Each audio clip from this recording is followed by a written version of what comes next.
Em nome do Pai, do Filho e do Espírito Santo. Amém. Ave Maria, cheia de graça, o Senhor é convosco. Bendita sois vós entre as mulheres, e bendito é o fruto do vosso ventre, Jesus. Santa Maria, Mãe de Deus, rogai por nós, pecadores, agora e na hora de nossa morte. Amém. Pois bem, hoje nós veremos dois sacramentos, os sacramentos do serviço da comunhão, a ordem e o matrimônio. Eu resolvi juntar porque o catecismo, já no início, no número 1534, fala que esses sacramentos estão ordenados para a salvação de outras pessoas. Ou seja, se você lucrar para se salvar com esses sacramentos, é por meio do serviço aos outros. Então, com a ordem e com o matrimônio, você receberá uma missão específica, um estado de vida que você vai conseguir corresponder a Deus naquela vocação, tá bom? Tanto para a ordem como para o matrimônio. Eu vou falar um pouco mais breve da ordem e assim nós vamos partir para o matrimônio, ok? Talvez a gente não entenda logo o que significa ordem. Nós, quando pensamos no nome sacramento do batismo, imaginamos a água, o rito, levar as crianças. Sacramento da Eucaristia, já imaginamos a hóstia, a missa, mas ordem. O que é isso? Ordem, não é? Bom, a ordem é aquele sacramento graças ao qual a missão confiada por Cristo a seus apóstolos continua sendo exercida na igreja até o fim dos tempos. Ou seja, o sacramento do ministério apostólico. Você se tornar um padre, digamos assim, ou um diácono ou um bispo. Numa linguagem vulgar, é o sacramento de fazer padres, fazer diáconos, fazer bispos, tá? Porque a ordem comporta 3 graus, não é? Que é o episcopado dos bispos, o presbiterato dos padres e o diaconato dos diáconos. Bom, só falando um pouco a respeito do nome, porque esse nome ordem, né? Lá na Antiguidade Romana, ordem era designado para os corpos no sentido civil, aqueles constituídos para governar, a ordenação, ordinácio. Não é? Você é integrado numa numa ordem, ok? Mas a igreja tem fundamento para a ordem na Sagrada Escritura, não é somente na tradição dos romanos, ok? Então, a liturgia vai falar da ordem dos bispos, da ordem dos presbíteros, da ordem dos diáconos, entende? Outros grupos também recebem essa denominação, por exemplo, a ordem dos catecúmenos, ou a ordem das virgens, ok? Mas não vamos entrar nisso agora, vamos focar primeiro nessa questão dos padres, tá? Vamos fazer da mesma forma que fizemos com os outros sacramentos, analisar na economia da salvação, ou seja, passando pelo Antigo Testamento até o Novo, tá? Então, em Êxodo, nós vemos que o povo eleito foi constituído por Deus como um reino de sacerdotes, uma nação santa, tá? Deus tem um povo. E dentro desse povo, Deus escolheu uma das 12 tribos, porque o povo era dividido em 12 tribos, para reservar o serviço litúrgico, que foi a tribo de Levi. Ou seja, dentro daquele povo, somente uma tribo era designada para intervir em favor dos homens com as suas relações para com Deus, assim como fala a Sagrada Escritura, a fim de oferecer dons e sacrifícios pelos pecados. Como o padre oferece a missa como sacrifício também pelos nossos pecados, entende?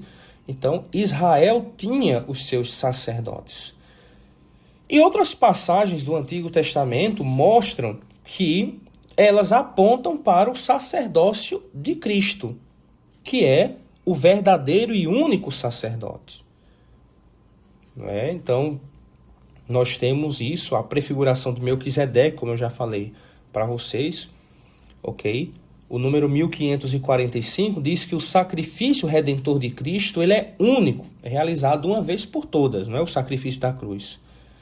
E torna-se presente no sacrifício eucarístico da igreja, ok? Na missa. Da mesma forma com o sacerdócio de Cristo, que torna-se presente pelo sacerdócio ministerial dos padres. Entende? Então, Cristo é o verdadeiro sacerdote. Os outros são os seus ministros. Ok? Por isso que a igreja usa a palavra presbítero para os padres. Ok? Então, o verdadeiro sacerdote é Cristo, porque ele se ofereceu. Ele ofereceu o verdadeiro sacrifício de seu corpo. Então, esse nome mesmo, sacerdócio, é o sacerdócio de Cristo. Todos nós temos participações nesse sacerdócio de Cristo, porque nós somos batizados, então nós temos um sacerdócio comum, né? Que é o que se realiza no desenvolvimento da nossa graça batismal. Vida de fé, a vida de esperança, de caridade, a vida segundo o Espírito. Esse é o sacerdócio de todos os cristãos, não é? Claro, um sacerdócio que não é ministerial. Nós não podemos oferecer o sacrifício da missa, nós não podemos ouvir confissões, porque nós não temos a ordem, nós não temos o ministério.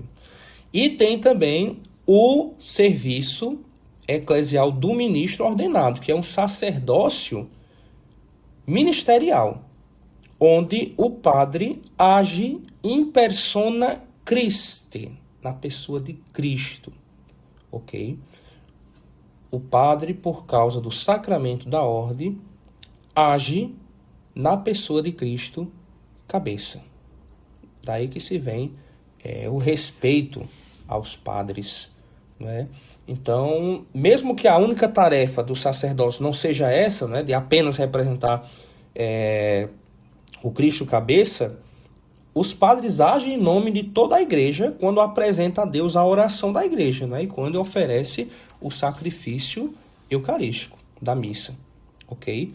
Então, o padre na missa, ele implora para o povo.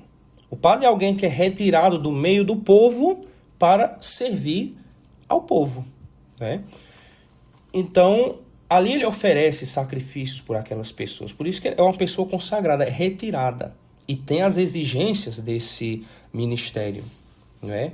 Então, temos isso.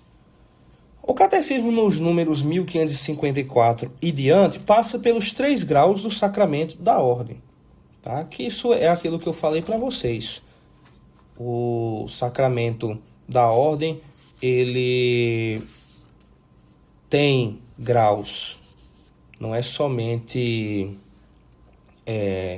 o padre, mas um diácono, ele recebe esse sacramento. Agora, no primeiro grau, tá entendendo? Quer dizer, no grau inferior da hierarquia, se nós formos usar as palavras do catecismo, ok?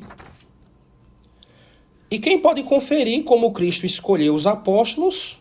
Somente os bispos podem conferir o sacramento da ordem para um varão vir batizado validamente, né? Então, um homem. O Senhor Jesus escolheu homens para formar o clérigo, o colégio dos apóstolos, né? E os apóstolos fizeram a mesma coisa com os seus sucessores. Então, nem Nossa Senhora foi feita sacerdote.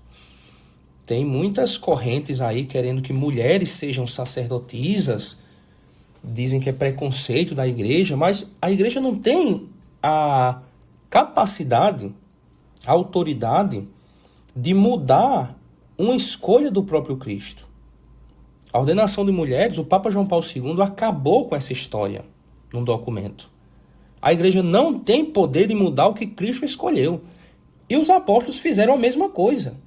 Então, se tem notícia no começo da igreja de pessoas que foram ordenadas, as mulheres ordenadas.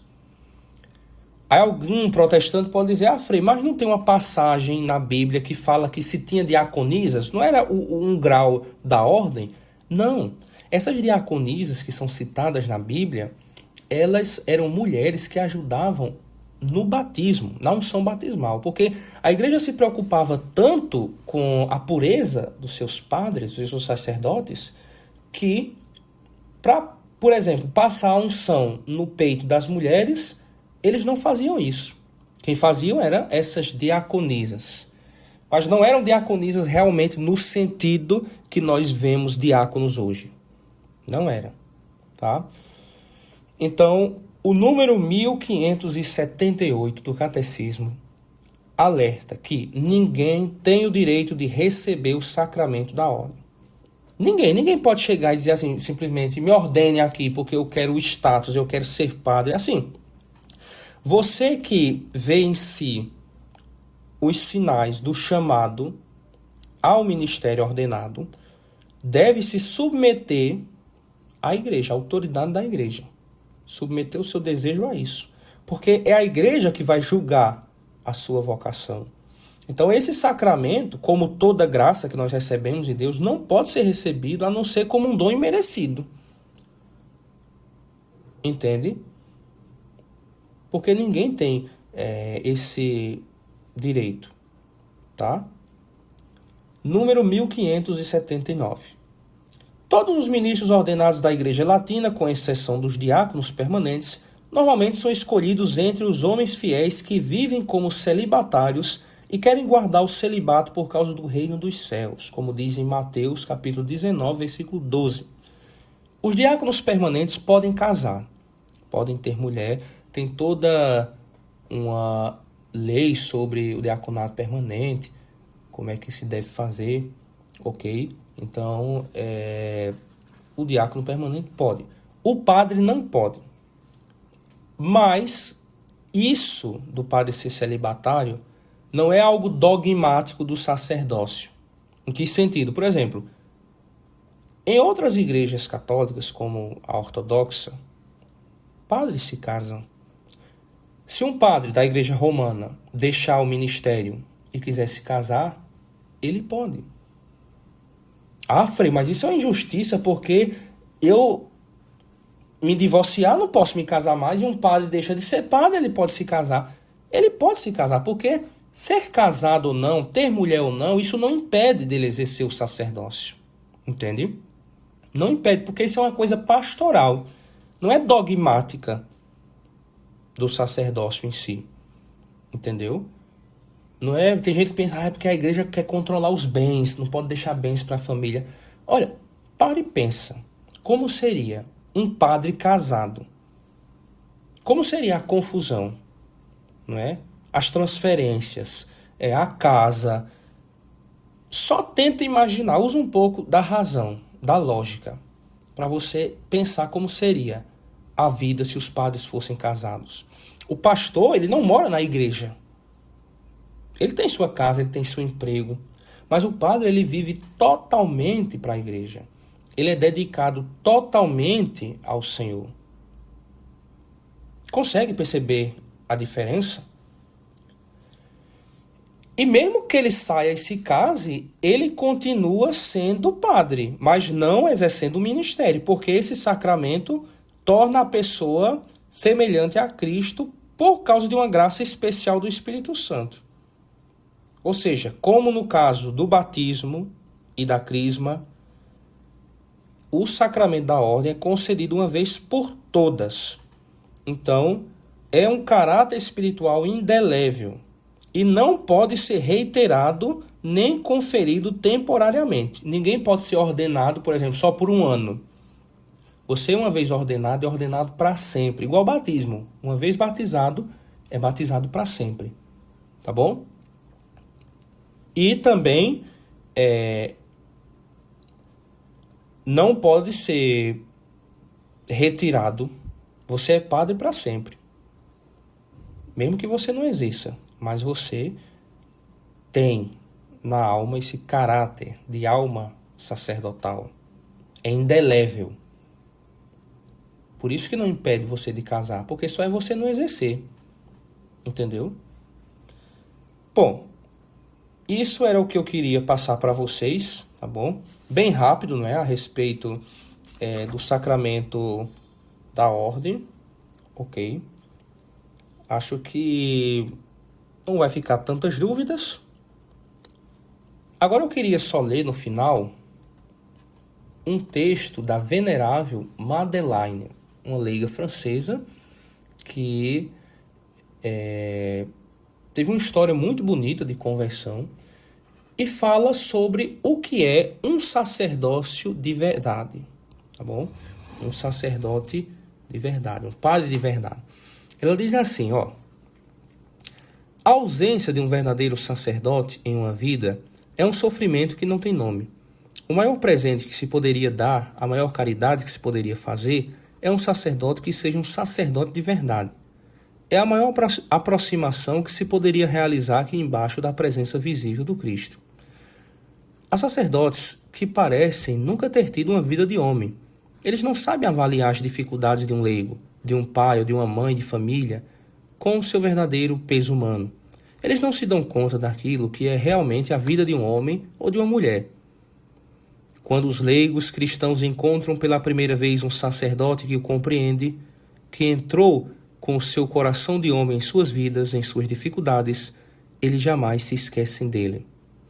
Com a condição, porém, que ele misture sua vida com a nossa sem viver da mesma forma que nós vivemos. Os sacerdotes trataram os leigos durante muito tempo como se fossem menores de idade. Hoje, passaram para o outro extremo, tornaram-se seus companheiros. Gostaríamos que eles continuassem sendo pais. Quando um pai de família vê crescer seu filho, ele o trata como um homem e não como um moleque, mas ele o considera sempre seu filho, um filho homem. Precisamos também que um sacerdote tenha uma vida divina. O sacerdote vive completamente no nosso meio. Deve continuar em outro lugar. Os sinais que nós esperamos desta presença divina, a oração. Há sacerdotes que nós nunca vemos rezar, o que geralmente se chama rezar. A alegria. Quantos sacerdotes agitados, angustiados? A força. O sacerdote deve ser aquele que sustenta, sensível, vibrante, mas nunca se abate. A liberdade. Nós o queremos livre de todas as formas, de todos os preconceitos. O desinteresse. Há quem às vezes se sinta usado por ele, ao invés de ele nos ajudar a realizar nossa missão. A descrição. Ele deve ser alguém que se cala. Perde-se a esperança em quem nos faz confidências demais. A verdade. Que ele seja aquele que sempre diz a verdade. A pobreza. É o essencial. Alguém que seja livre diante do dinheiro, que sinta uma lei da gravidade que instintivamente o atrai para os pequenos, para os mais pobres. Que ele não fale jamais da igreja com leviandade, como se estivesse fora. É imediatamente julgado o filho que se permite julgar sua mãe. Mas muitas vezes há uma terceira vida que invade as duas primeiras e que as afoga. O sacerdote torna-se o homem da vida eclesiástica, do ambiente clerical. Seu vocabulário, sua forma de viver, seu jeito de dar nome às coisas, seu gosto por pequenos interesses e pelas pequenas intrigas de influência, tudo o que é uma máscara que dolorosamente esconde o sacerdote, que deixa para trás o sacerdote que ele é, sem dúvida. Então, que texto belo. Texto belo que eu já compartilhei, inclusive, no canal, no grupo também, sobre um sacerdote de verdade. Hoje a gente cobra muito, né? Nós queremos um padre de verdade, esse padre aí não é um padre mesmo. E que bom que os leigos estão acordando para pensar que os padres devem voltar a ser padres, né? Isso é muito importante. Ok, então vamos para o artigo 7º, Sacramento do Matrimônio, número 1601, tá?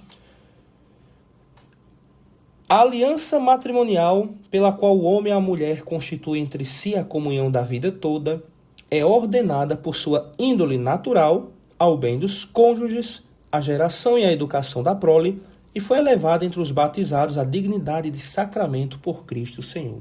Então, nesse início, nós já vemos claramente como é que o catecismo trata da definição do matrimônio, não é? O matrimônio é um desígnio de Deus, por mais que esteja bagunçado, com tantos casos que nós escutamos, mas é um desígnio de Deus, né? Um mistério, a sua instituição, e do sentido que lhe foi dado por Deus, né? Sua origem, seu fim. É uma coisa tão sagrada, o matrimônio, que está sendo atacado de vários lados. A família, nossos filhos nas escolas, entende? Então, temos que sempre pensar que não é uma instituição simplesmente humana. Apesar, claro, das culturas, das coisas que sofreu, não é, durante os séculos, mas Deus é o autor do matrimônio. Ok? E essa vocação para se casar está inscrita na própria natureza do homem e da mulher. Ok? Vocação natural também. Por que o padre não casa? Ora, porque nós estamos seguindo uma vocação que, em aspas, vai contra o natural, é um sobrenatural. Nós estamos dedicando a Deus uma renúncia grande de um direito natural, que é você casar. O matrimônio é abençoado por Deus. Deus pensou isso para nós. Porém, como todo homem sofre a experiência do mal, nós sentimos essa experiência nas relações entre o homem e a mulher. Então, desde a queda, o matrimônio foi ameaçado por muitas coisas, né? Pelo espírito de dominação, infidelidade, ciúme, conflitos que podem levar a ódio, à morte, à ruptura, né? O pecado está a toda velocidade afetando os casais também. Desentendimentos, coisa que é presente no nosso mundo. Por isso que tem gente hoje em dia que diz assim, não se case não. Antigamente era o contrário, né? Era uma alegria quando alguém ia se casar. Tinha que se casar mesmo que isso fosse a lei com 16 anos. Mas hoje quando você diz que vai se casar, o pessoal diz logo, eita, boa sorte. Boa sorte, tenha paciência, não é porque você vai sofrer. Então, Deus, em sua misericórdia, como sempre, não abandonou o homem pecador. Por mais que o casamento após a queda tivessem essas coisas, mas mesmo assim ele ajuda a vencer a centralização em si mesmo, o egoísmo, a busca do prazer. Quando você divide, né, a sua vida com outra pessoa. Então o número 1610 é interessante. Ele diz assim, olha, a consciência moral concernente à unidade e à indissolubilidade do matrimônio desenvolver-se sob a pedagogia da lei antiga. Tá? A poligamia dos patriarcas e dos reis ainda não fora explicitamente rejeitada. Entretanto, a lei dada a Moisés visava proteger a mulher contra a arbitrariedade do domínio do homem, ainda que, segundo a palavra do Senhor, também ela trouxesse os traços da dureza do coração do homem, motivo pelo qual Moisés permitiu o repúdio da mulher. Ok? Isso para dizer o seguinte: se teve uma recepção, o matrimônio, no tempo antigo, na lei dos judeus, seria necessário talvez um curso só sobre o casamento, para nós entendermos essas questões. A lei de Israel, não é? Como o casamento foi tratado, porque era diferente do jeito que nós conhecemos hoje. Você vê mesmo em textos, como diz, por exemplo, que José e Maria já eram casados, mas não moravam juntos. Então, tem todo esse aspecto histórico que eu não quero entrar aqui, porque a função dessa aula é apresentar para vocês o sacramento em si, tá bom? Não aprofundar, mas apresentar o que é esse sacramento, dar essa catequese, tá bom? Por isso que nós já vamos pular para o que Jesus fez com essa situação que ele encontrou. Porque lembre, Jesus é Deus, ele reformou a lei. Então, quando ele chegou, ele viu o matrimônio em certo estado naquele povo, aquele povo judeu, né? Então, Nós sabemos que Jesus foi para um casamento e a igreja atribui uma grande importância de Nosso Senhor estar ali, né? Vê a confirmação de que o casamento é uma realidade boa, entende? Porque a presença de Cristo estava ali. Se não fosse uma realidade boa, Jesus não estaria no casamento, entende? Então, no número 1614, o Catecismo diz que em sua pregação, Jesus ensinou sem equívoco o sentido original da união do homem e da mulher, conforme quis o Criador desde o começo. Ou seja, Jesus disse, olha, vamos botar ordem na casa. Vocês estão fazendo tudo errado, não é? A permissão de repudiar a própria mulher, concedida por Moisés, era uma concessão devido à dureza do coração. Mas a união matrimonial do homem e da mulher é indissolúvel, pois Deus mesmo quis assim, quando ele diz, o que Deus uniu, o homem não separe. Então, Jesus reforma também o casamento, né? Pode ser, isso o catecismo reconhece, que essa insistência de que não se pode acabar casamento, a não ser com a morte, deixasse as pessoas perplexas ali, como se fosse uma exigência irrealizável, né? Mas não quer dizer que Jesus colocou um fardo impossível de você carregar. De tipo, olha, escolha uma mulher ou escolha um homem pro resto da sua vida e agora você vai ter que aguentar até morrer. Não é isso, entende? Mas ele veio para restabelecer a ordem inicial da criação que foi perturbada pelo pecado. Então, essas diversas coisas que foram acontecendo com o matrimônio durante a história do povo judeu, teve essa consequência do pecado, entende? Então, o Cristo, ele fez isso, né? Fez essa reforma e também, ao mesmo tempo, deu valor à virgindade, ok? Colocando como uma graça muito boa também. E explicitou, né? Disse, olha, tem gente que não serve para o casamento. Tem gente que não serve. Realmente, você conhece pessoas que não dão para se casar. E tem outras que realmente, pela providência divina, conseguem uma pessoa e se casam, tem um matrimônio. Por isso que Jesus deu esse caminho também, lá em Mateus, quando ele diz que existem eunucos que nasceram assim do ventre materno. Né? Outros foram feitos eunucos por mão humana e outros ainda tornaram-se eunucos por causa do reino dos céus. Né? E ele diz, ó, quem puder entender, entenda. Ok? Então, nós temos também o testemunho de São João Crisóstomo, na sua obra sobre a virgindade, que ele diz assim, denegrir o matrimônio é, ao mesmo tempo, minorar a glória da virgindade. Elogiá-lo é realçar a admiração que se deve à virgindade. Porque, afinal, o que não parece um bem senão em comparação com o mal não pode ser verdadeiramente um bem. Mas o que é ainda melhor que bens incontestáveis é o bem por excelência. Então, quem fala contra o matrimônio, ao mesmo tempo fala contra a virgindade. Não é? Assim também como elogiar um, elogia o outro também. Por causa disso. Por causa que todos esses estados podem ser consagrados a Nosso Senhor. Tá bom? Então nós temos isso. Ok?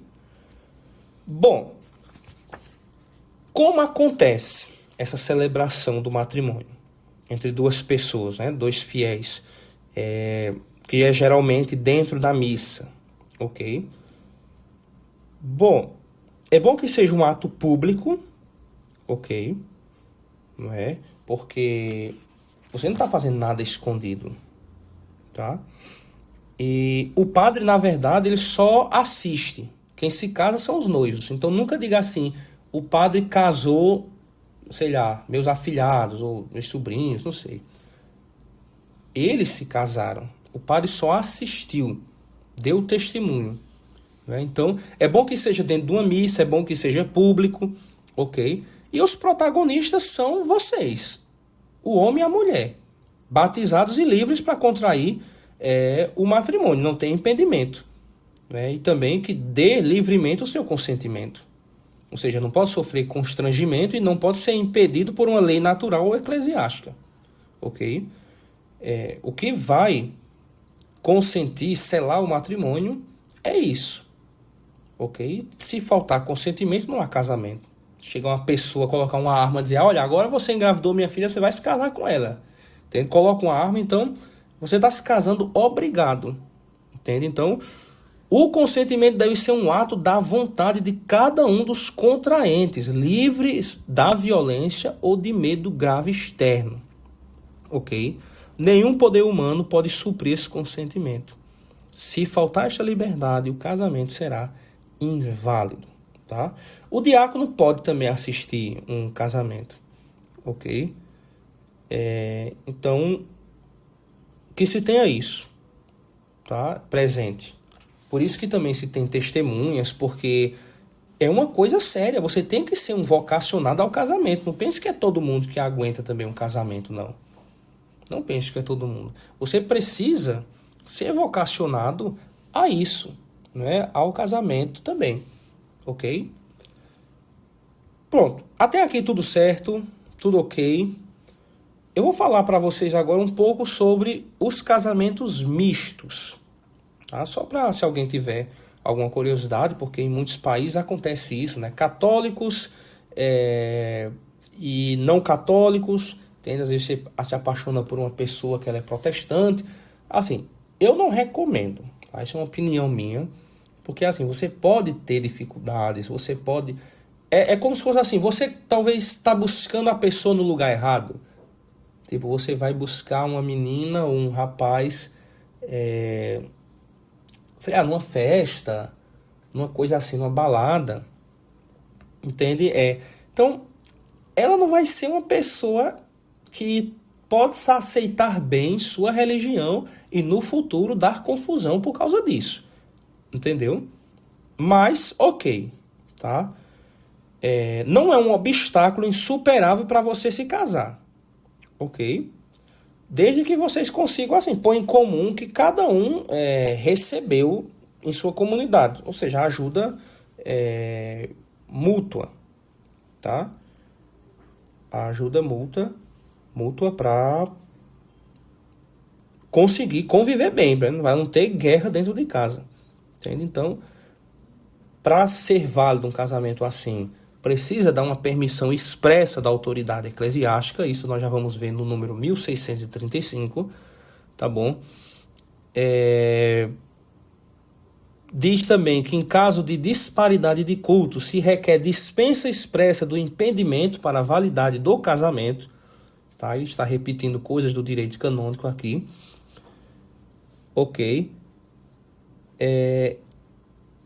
E a parte católica confirme o empenho com o conhecimento também da parte não católica de conservar a própria fé e assegurar o batismo e a educação dos filhos na Igreja Católica.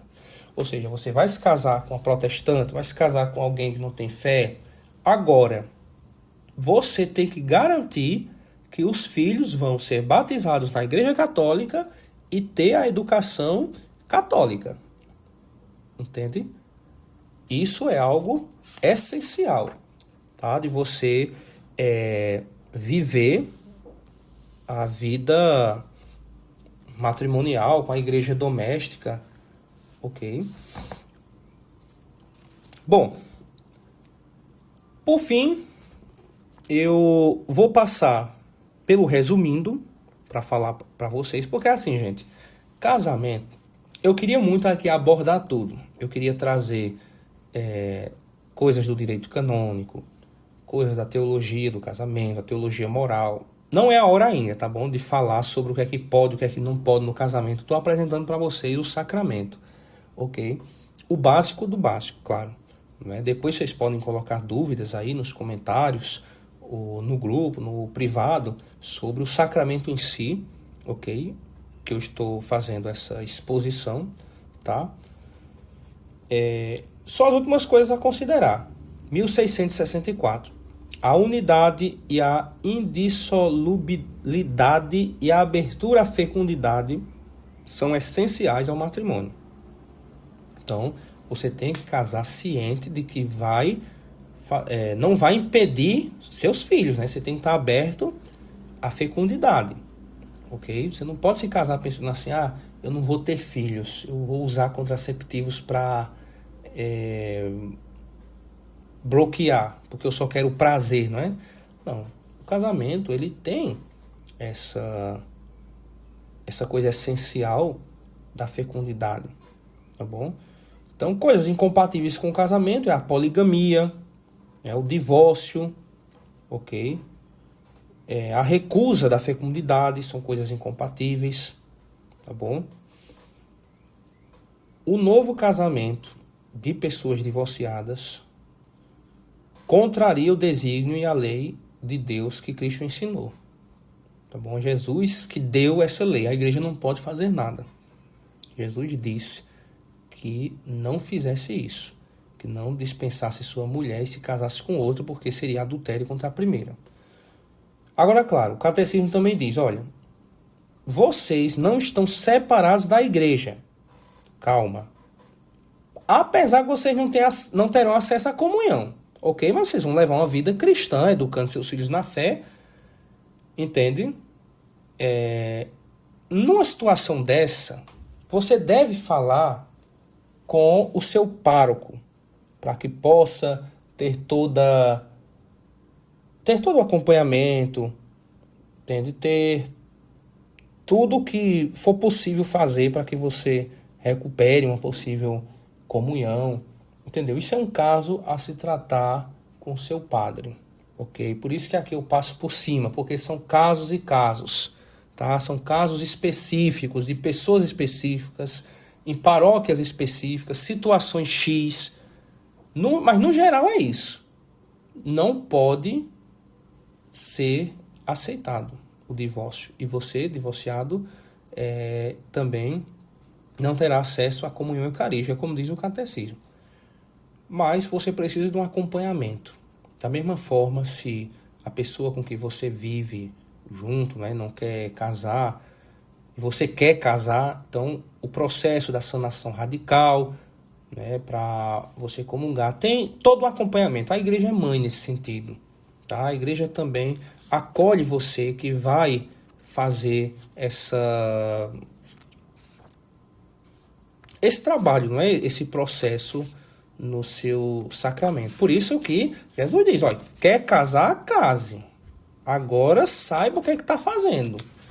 Muitos casamentos estão aí quebrados por causa que se casa sem discernimento, se casa sem vocação para o casamento. Não é vocação somente para ser padre que se exige, também para o casamento é necessário, viu? Então, escolha bem quem você vai se casar, saiba dos gastos, das coisas e tudo. O pessoal romantiza muito o casamento, né? Vocês sabem. Mas é pé no chão, entendeu? É pé no chão, é economia. Agora que você se casou, não finja que você é solteiro. Da mesma forma, você que virou padre, não finja que você é leigo. É um estado que você assume que vai exigir de você, ou lá ou cá, tá bom? Por isso que eu quis associar esses sacramentos e assim a gente chega no final da aula, tá bom? Deus abençoe você. Qualquer coisa, estou à disposição para perguntas, para dúvidas, tá bom? Foi uma análise muito rápida, 2 sacramentos em 40 minutos, é muito rápido, mas é no geral aquilo que você precisa saber como católico. E se você quiser se especializar principalmente nesses sacramentos, então eu recomendo um curso mais profundo a respeito dos sacramentos, com todo o histórico, com toda a teologia, tá bom? Que já não vai ser função para uma catequese assim de adultos, mas algo específico, ok? Glória ao Pai, ao Filho e ao Espírito Santo, assim como era no princípio, agora e sempre, por todos os séculos dos séculos. Amém.